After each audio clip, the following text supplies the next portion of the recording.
tinokuchingamidzai zvakare muchirongwa magariro edu. Saka nhasi tiri panapa.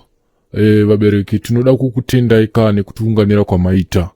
Uye tiri kuda kukumbirisawo karuregerero pane zvakazoitika mazuva adarika aya.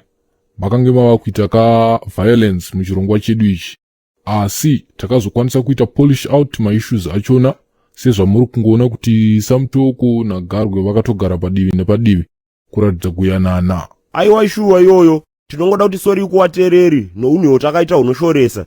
Takacherera kakomba pasi hatichafeba takazviita futi again. Zviriko zvozvo zvikuita Samutoko ndizvo chaizvo. Saka nhasi muchirongwa chedu tatsikwa kana maijaya.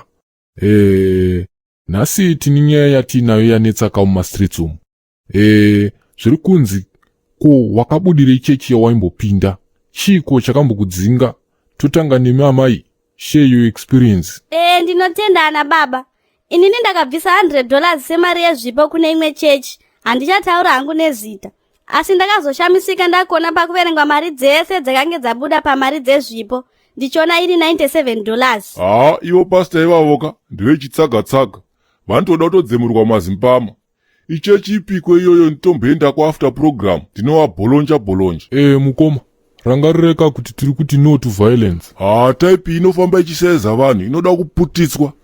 Chienderera henyama ikandimboseredzera hasha dzangu. Ndakazoenda imwe zvechechi yeyoung sister yangu. Akabva apledya foni yangu yandenge ndamupa kuti ashandise zvetemporary mufunge.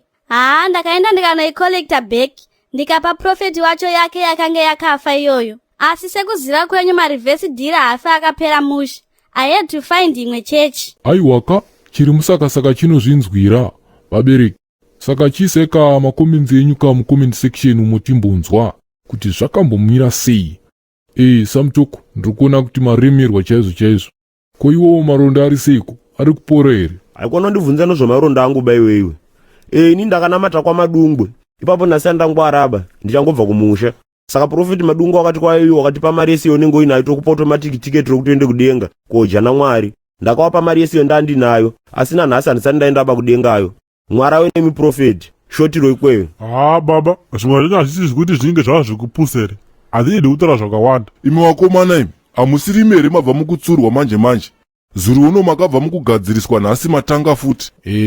Handi yedu mberi nechirongwa. Takuya kwamuri Rastaman. Tipakurirei tinzwa. Inini handiende kuzvimachechi zvenyu zvekurwara njere. Ini handitombodi kutadzira Mwari. Kunamata Ndaida ini. Rwendo rwacho rurefu. Zviriko. Ndiri kuona comment section iri kubvira. Ingori triple C. Baba Makarwe. Tipirei tinzwe kaisai nhau yenyu muhadyana tiikodzonge. Nyindika kune sewo wandira ndisingafe ndakadzokera. Ndihamba sowere ese ndakabata hadyana paye. Dhimoni ndobva ndarisunga. Paedya nemuprofita chirisunungura dhimoni raenda. Ndichiri kuona musunungura ndakapiwa imwe bhutsu zino rakabva radonha ibaba ipapo. Ndinongoti rigweni kwaurika denga uchaita kunzwira kunext door. Iyi ndo yakaipa manje iyi. Inga kunze kwasunama kunhaya ana baba nanamai. Ndini pane chimwe futi chichechika chiri pamusoro pedombo apo. Ndakaenda koko past engoudedzako nezita kana une mari chete. Asi kana usina mari unenge usiri munhu. Mufundisi ndongoti kwamuri ikoko kwa Sunsnake mwana wenyoka. Vabereki, regeka titoreka short break. Tinosangana second segment umutakurisiva macalls.